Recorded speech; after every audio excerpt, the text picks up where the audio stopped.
Tutto fermo per la sanità calabrese, si attende la decisione del Consiglio dei Ministri, intanto non si arresta la migrazione sanitaria e il deficit aumenta. Gli ex primi cittadini di Lamezia e Cassano contestano le argomentazioni contenute nelle relazioni sullo scioglimento dei comuni, falsità ideologiche, dice Mascaro, un gigante dai piedi d'argilla secondo Papasso. Il comune di Taurianova si costituirà parte civile nel processo Terramara, il Consiglio ha votato all'unanimità la mozione.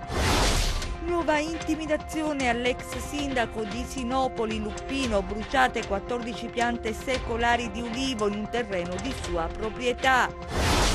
In aumento gli indigenti in provincia di Reggio Calabria, in tanti acquistano a credito per arrivare alla fine del mese.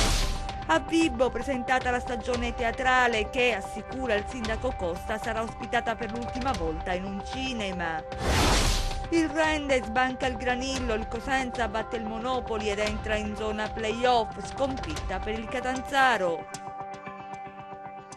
Ben ritrovati dalla redazione del TG10. In primo piano la sanità, si attende ancora la decisione del Consiglio dei Ministri. Intanto al nostro TG parla Pacienza, delegato alla sanità della Giunta Oliverio, e parla di una Calabria mortificata. Vediamo.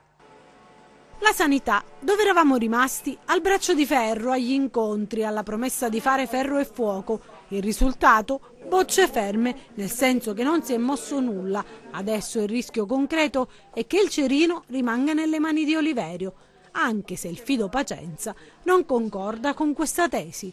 Non c'è nessun cerino, c'è una fortissima preoccupazione da parte del Presidente Oliverio, che ha assunto un'iniziativa forte alla luce di quelli che sono i risultati.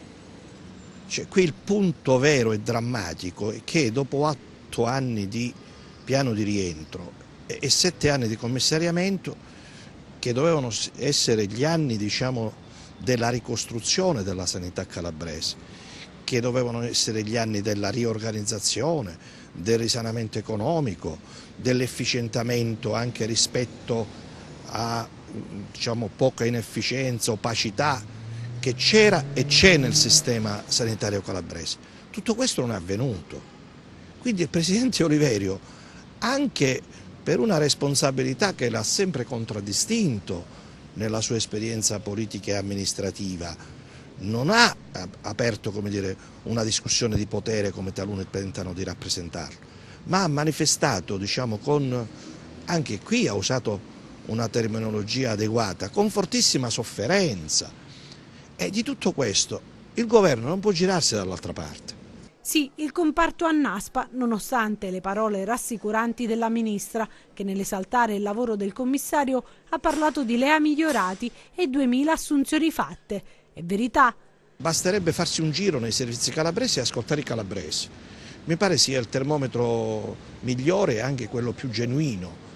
E anche qui noi non facciamo una rappresentazione di parte, noi facciamo una rappresentazione di quelle che sono le oggettive condizioni della inadeguatezza del servizio sanitario calabrese. E non lo diciamo noi, lo dicono purtroppo i grandi indicatori. E il più grande ospedale calabrese continua a essere fuori dalla Calabria. E nel frattempo che il Consiglio dei Ministri, che il 27 prossimo smobilita, assuma la decisione, i cittadini sono costretti a assorbirsi i se, i ma, i forse e i vedremo. Se questo non accadrà, c'è qualcuno che si assumerà una pesantissima responsabilità, perché per le condizioni in cui versa il sistema sanitario calabrese sono state rappresentate in tutti i luoghi politici e istituzionali. C'è stata una quasi unanimità di tutti i sindaci calabresi, cosa non facile e cosa non scontata, sulla stessa impostazione. Tutto il mondo delle rappresentanze sociali è attestata sulla necessità di interrompere questo vortice che si è costruito in questi anni, e se si dovesse continuare a non dare risposte, bisognerebbe dire: ma perché? Ma perché questo non avviene? Ma perché solo la Calabria deve essere sfregiata in questo modo? Ma perché le altre regioni del Paese hanno una coincidenza tra le funzioni di presidente e le funzioni di commissario, e la Calabria non lo può avere. Gli ex sindaci di Lamezia Terme e Cassano replicano alle ricostruzioni contenute nelle relazioni sullo scioglimento dei consigli comunali. Paolo Mascaro parla di falsità ideologiche, Giovanni Papasso invece ritiene la relazione un colosso dai piedi d'argilla. Vediamo. Paolo Mascaro lo scrive anche su Facebook. Lo scioglimento del Consiglio Comunale di Lamezia Terme è una storia di falsi ideologici, di ripetute inesattezze e di mancata conoscenza in tema di appalti e lavori pubblici. Lo sfogo social dell'ex sindaco è ben articolato. Punto per punto, l'avvocato lametino contesta i rilievi mossi dalla relazione del Viminale sulla base degli accertamenti dei commissari che hanno indagato sul comune.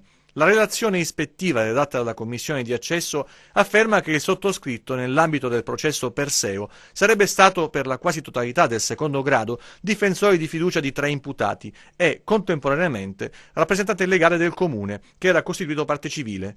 Si aggiunge negli atti posti a base dello scioglimento che i 3, in seguito alla rinuncia al mandato di Mascaro, avrebbero nominato quale difensore di fiducia suo cognato Giuseppe Spinelli. Se non che, afferma Mascaro, quanto rappresentato al ministro e dal medesimo ripreso costituisce non solo elemento erroneo, ma anche falso. Il mandato professionale dei medesimi conferito, prosegue l'ex primo cittadino, è stato invece espletato sino alla sentenza di primo grado, emessa nel giugno 2015, e cioè prima dell'elezione a sindaco. E in data 8 marzo 2016 veniva formalizzata presso la Corte la rinuncia all'originario mandato. Eclatante e ulteriore falsità è affermare poi, dice ancora Mascaro, che in seguito alla rinuncia al mandato è stato nominato quale difensore dei 3 soggetti l'avvocato Spinelli, suo cognato. Falsità gravissima, in quanto l'avvocato Spinelli non ha mai difeso 2 dei 3 imputati, dice Mascaro, e ha assistito un terzo dal 2014 per tutto il giudizio di primo e secondo grado, e non certo dopo la rinuncia del sindaco, che invece è stato sostituito da un altro legale. Fin qui le vicende lametine. A Cassano, invece, Gianni Papasso evidenzia le incongruenze della relazione dei commissari, definendola un colosso ai piedi d'argilla. Una prima lettura, dice l'ex sindaco, può destare preoccupazione perché i fatti sono riportati non correttamente o non si sono verificati, contribuendo a fornire un'immagine dell'amministrazione comunale totalmente difforme dalla realtà dei fatti. Papasso fa riferimento poi ad un contratto di locazione di un bene confiscato attribuito ad un indagato e condannato nell'operazione Omnia. Si tratta, dice l'ex primo cittadino, di un caso di omonimia. Il soggetto sottoscrittore dell'accordo non ha nulla a che vedere con la criminalità organizzata. Il comune di Taurianova si costituirà parte civile nel processo Terra Mara. Il Consiglio ha votato all'unanimità la mozione. Vediamo. Il comune di Taurianova si costituirà parte civile nel processo contro la criminalità organizzata locale che ha portato all'arresto nei giorni scorsi di 48 persone nell'operazione interforze ribattezzata Terra Mara Closed. E questa è la notizia più significativa della seduta del Consiglio comunale andato in scena nella giornata di ieri, che ha chiuso un lungo anno di politica nel territorio di Taurianova. Il documento proposto dalla Giunta, che ha riscontrato l'adesione di tutti i consiglieri presenti nonostante i rimproveri di Maria Stella Morabito e Filippo Lazzaro, uniche ed isolate voci dell'opposizione nei commenti post-arresti che hanno lamentato un mancato coinvolgimento degli altri esponenti politici nella stesura del testo. L'ordine del giorno, votato da tutti, segna la netta volontà della politica taurianovese di tutelarsi e prendere le distanze da eventi che vanno a ledere l'immagine di un'intera città. Altra nota propositiva arriva da Pino Falletti, capogruppo del PD, che si è fatto promotore a nome dell'intero partito dell'adesione del comune di Taurianova all'associazione Avviso Pubblico, ossia la rete degli enti locali per la formazione civile contro le mafie. Il dibattito politico, che ha registrato l'assenza dell'ex sindaco Roy Biasi con altri rappresentanti della minoranza che hanno deciso di lasciare l'aula dopo la discussione di pochi punti all'ordine del giorno, si è successivamente focalizzato sulla mozione del bilancio partecipativo, avanzata dal consigliere Scarfò, votata all'unanimità dall'aula, che si scontra però con i blocchi imposti dal dissesto, come fatto notare dal sindaco Fabio Scionti. La proposta di Scarfò, ha detto il primo cittadino, era già parte integrante del nostro programma, ma con l'arrivo dei commissari ci saranno mesi di difficoltà per le casse comunali e non sapremo dunque quali saranno le somme a disposizione per poter fare un ragionamento con i cittadini.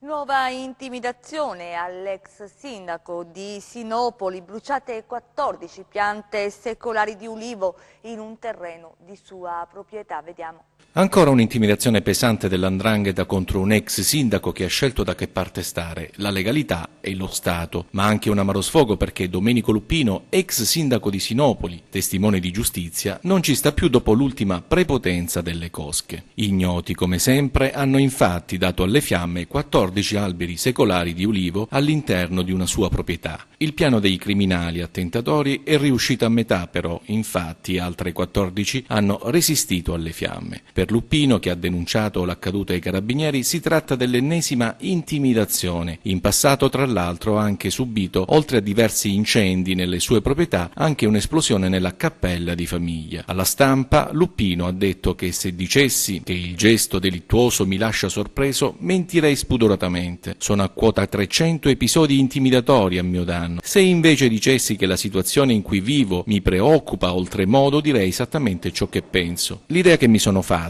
in queste ultime 3 festività natalizie passate da scortato, e evidentemente l'idea non è solo mia, è che di me ci sono individui che non riusciranno mai a dimenticarsene. Ma dirò di più, mi sono convinto che l'interesse dello Stato nei confronti di uno dei 78 testimoni di giustizia del nostro paese è piuttosto di facciata e non già di sostanza. Del resto, dice ancora sconfortato l'ex sindaco, non potrei pensare diversamente visto che i segnali che provengono dal territorio sono tutt'altro che incoraggianti, così come è chiaro, ha concluso, il disinteresse da parte dello Stato che da oltre un decennio non è riuscito a trovare una sede agibile per la stazione dei Carabinieri, attualmente ospite in quella di Santa Eufemia. Le altre notizie di cronaca nelle nostre brevi. Incendio in un locale posto su un terrazzo al 3° piano di uno stabile a Platania. Il fuoco ha distrutto elettrodomestici, mobili e suppellettili. In casa vi erano anche delle bombole di GPL che prontamente sono state poste in sicurezza dai vigili del fuoco durante le fasi di spegnimento. Nessuna persona è rimasta ferita nell'incendio, non risultano danni strutturali all'edificio. Sul posto anche i carabinieri della locale stazione per gli accertamenti del caso. Oltre 6 quintali di botti illegali sequestrati alla polizia di Crotone. Il materiale era nell'abitazione di un 30enne. I fuochi sono stati scoperti durante una perquisizione domiciliare. L'uomo è stato denunciato. L'ingente quantitativo era custodito sia al piano terra dell'abitazione sia nel locale adibito a garage. 62 manufatti esplosivi illegali di grosso calibro ed elevata pericolosità sono stati sequestrati dalla polizia di Lamezia Terme. I botti, provenienti da fabbricazione clandestina, erano nello zaino di uno studente minorenne che è stato deferito alla competente Procura della Repubblica per i minorenni di Catanzaro. Non si ferma al posto di blocco, arrestato dai carabinieri di Rende un 29enne cosentino. Il giovane, alla vista dei militari, si è dato alla fuga. Ne è nato un inseguimento per le strade di Rende. Alla fine i carabinieri hanno bloccato il 29enne che al termine degli accertamenti è stato arrestato e raggiunto da un obbligo di presentazione alla polizia giudiziaria. In provincia di Reggio, adesso, dove aumenta la povertà, in tanti acquistano a credito e poi pagano alla fine del mese. Vediamo. Non c'è bisogno di nuovi studi che peraltro arriveranno. La situazione attuale dal punto di vista socio-economico fa registrare dinamiche molto poco incoraggianti. Tra Reggio Calabria e provincia non aumentano probabilmente i poveri, sebbene il loro numero sia lo stesso colpevolmente alto, ma gli indigenti fanno rilevare cifre significative. Sì, sono in aumento e per loro il rischio di povertà, se non è proprio immediato, non può considerarsi nel contempo ipotesi remota.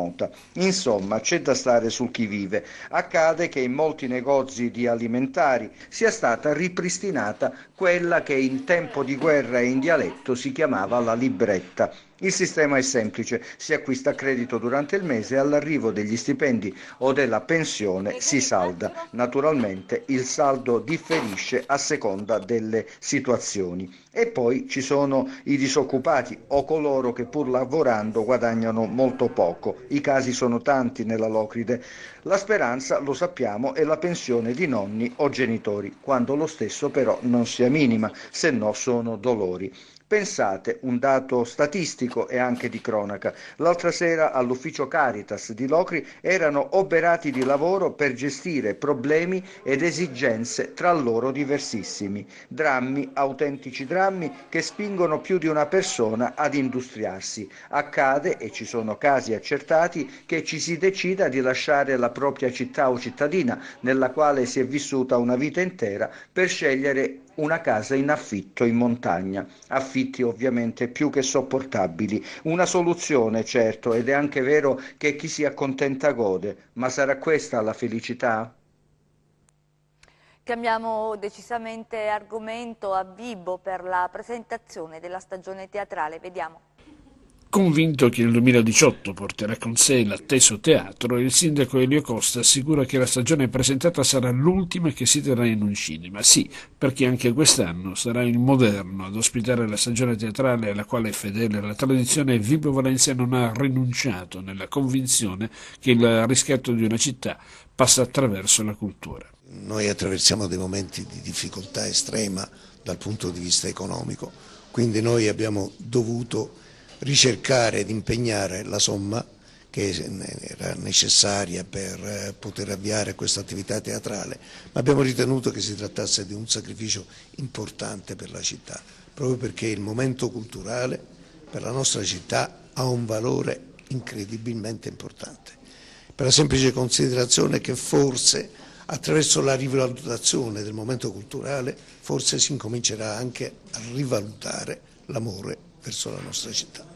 Da gennaio ad aprile 6 appuntamenti con il teatro e 3 concerti dell'orchestra del Conservatorio Torrefranca. I nomi che compongono il cartellone vibonese sono di sicuro valore, così come le opere messe in scena, grazie ad un lavoro complicato per motivi logistici e di budget messo a punto dalla riconfermata direttrice artistica Maria Teresa Marzano. Il primo spettacolo è forse lo spettacolo più importante di tutta la stagione, che è Un borghese piccolo piccolo, che vede protagonista Massimo D'Apporto, con le musiche di Nicola Piovani, un bellissimo spettacolo.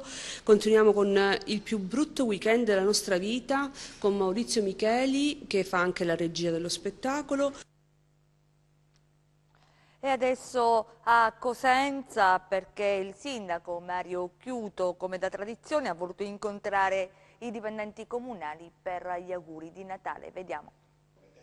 È ormai una piacevole consuetudine per il sindaco Mario Chiuto quella di fare gli auguri ai dipendenti comunali. È il momento anche per fare un bilancio del lavoro svolto dalla macchina comunale, cittadini al servizio di altri cittadini che contribuiscono alla crescita di Cosenza. È una giornata sempre molto piacevole, c'è un incontro con i dipendenti.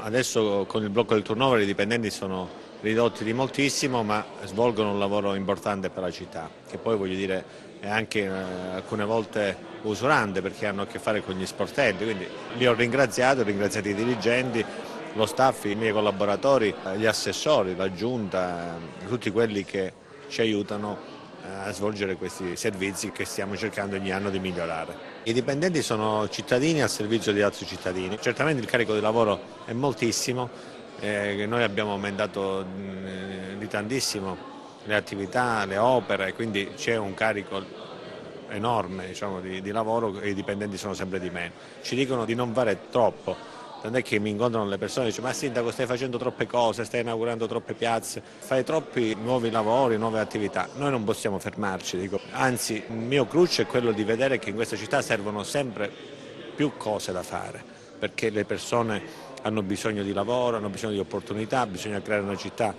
più ricca di opportunità, quindi più ricca di lavoro, con più occasioni anche soprattutto per i giovani. Bisogna puntare a una qualità della vita sempre migliore anche per i cittadini che verranno dopo di noi, bisogna lasciare una città migliore di come l'abbiamo trovata.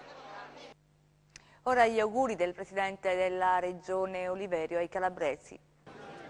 Sono i dipendenti il motore dell'attività di governo della Regione, così il Presidente Oliverio rivolgendosi ai lavoratori dell'ente. Nella sede della cittadella regionale il tradizionale scambio di auguri in occasione del Natale, una ricorrenza particolarmente importante e significativa, un momento che deve essere vissuto, ha detto Oliverio, anche nella comunità del lavoro.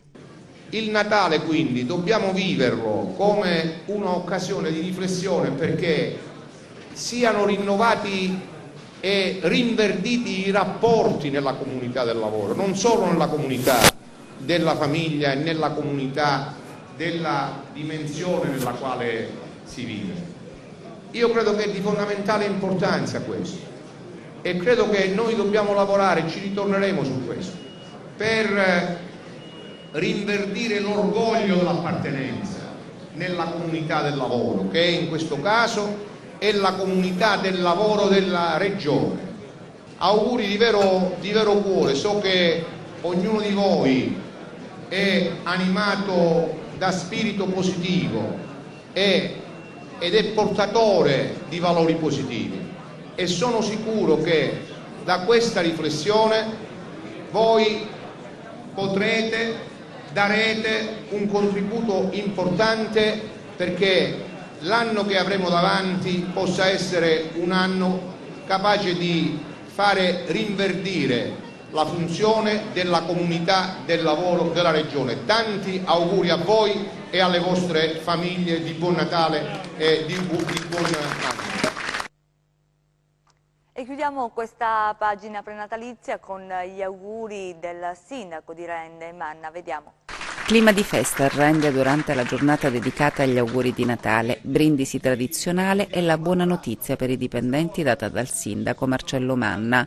Portare a full time tutti i nostri collaboratori ieri è stato approvato dal Ministero. Si passa dunque da part-time a full-time per i dipendenti. Obiettivo adesso, ha aggiunto il sindaco, è migliorare sempre più i servizi comunali.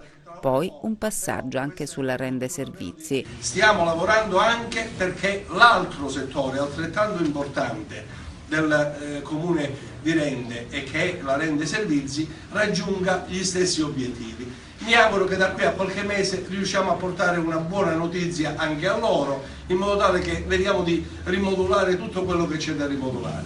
Per il resto, ovviamente, tutti i nostri settori dovranno da questo momento in poi, per i prossimi 7-8 mesi, portare risultati eccellenti. Il Natale si sa è un momento di festa, di gioia, di condivisione e il sindaco Manna, dopo le buone notizie date ai dipendenti comunali, apre le danze, un simpatico siparietto per augurare a tutti un Natale sereno. Porta linea Gianluca Pasqua.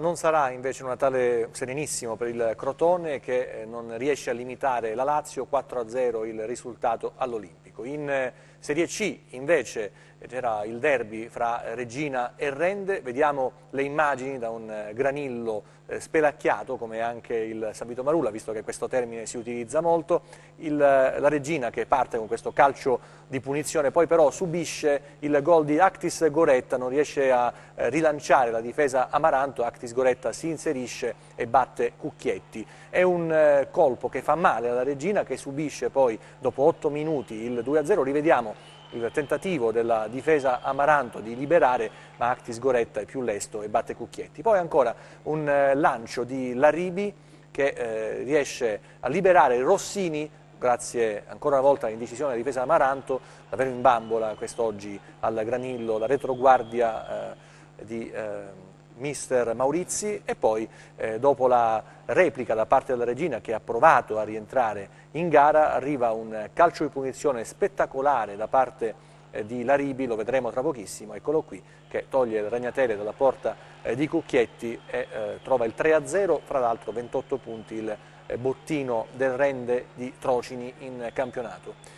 Si ferma invece il Catanzaro che non riesce ad andare oltre i propri limiti contro la Casertana, vediamo le immagini che ci arrivano grazie a Eleven Sport dal Pinto di Caserta, una Casertana che è sembrata più determinata, tante le assenze nel Catanzaro di Dionigi, arriva il gol di Turchetta servito da Danna protagonista in questa partita, l'ex Cosenza, ma rivediamo il gol di Turchetta, è un bel diagonale che non lascia scampo a Nordi. Poi ancora un cross verso il centro con la Casertana che sfiora il raddoppio, trova invece il pareggio a sorpresa del Catanzaro con questa punizione di Falcone, fra l'altro sporcata, quel tanto che basta per battere Cardelli, per ingannarlo con la traiettoria velenosa.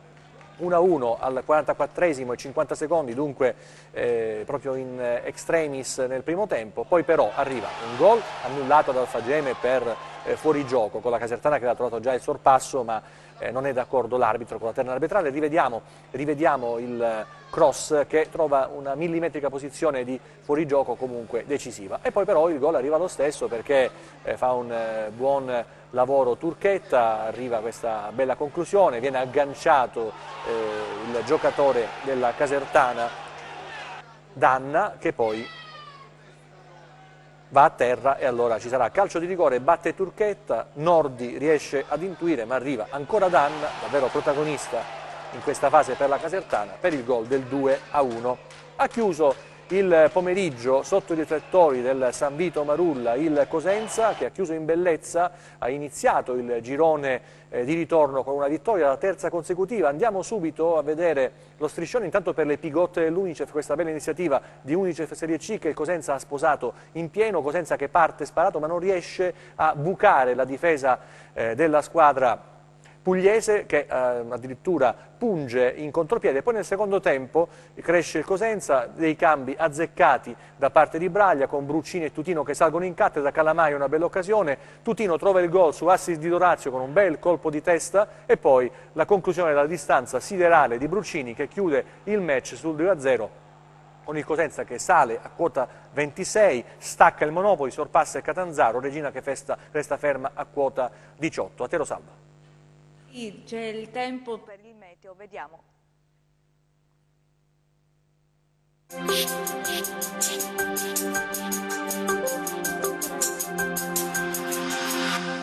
Ben ritrovati da meteoincalabria.it. Si prospetta un Natale di bel tempo, con temperature in graduale aumento ed attenuazione dei forti venti di tramontana e grecale. Il tutto grazie alla rimonta dell'anticiclone delle Azzorre. Vediamo quindi le mappe in dettaglio. Oggi sereno poco nuvoloso ovunque. Domani sereno su tutto il territorio, temperature in aumento, in particolare nei valori massimi. Vediamo ora invece le mappe di mari e venti. Oggi mari molto mossi o agitati con venti moderati di tramontana. Domani mari poco mossi o mossi, con venti ancora da quadranti settentrionali, ma deboli o al più moderati. Per ulteriori dettagli consultate il sito www.meteoincalabria.it. È tutto, grazie per la cortese attenzione, appuntamento a domani. Ci fermiamo qui, grazie per essere stati con noi, grazie in regia a Michele Cava, in messa in onda Giuseppe Costanzo. Noi vi auguriamo un buon Natale e vi lasciamo con la copertina dedicata al tradizionale presepe di Pietrafitta. Arrivederci.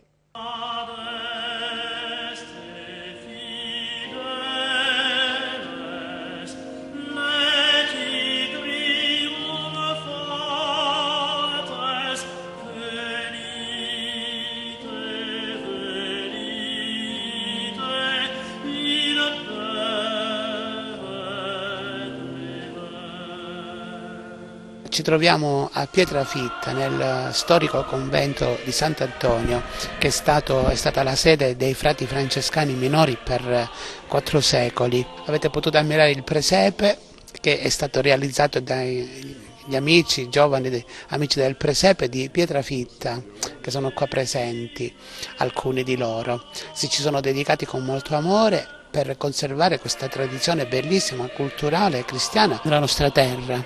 Quest'anno lo hanno voluto dedicare all'urgente problema dei migranti. Difatti è un presepe, come potete vedere, molto particolare, rappresenta il mare della speranza per molti popoli che provengono dal sud del mondo, dall'Africa o dall'Asia, alla ricerca di una speranza che però purtroppo spesso diventa un cimitero.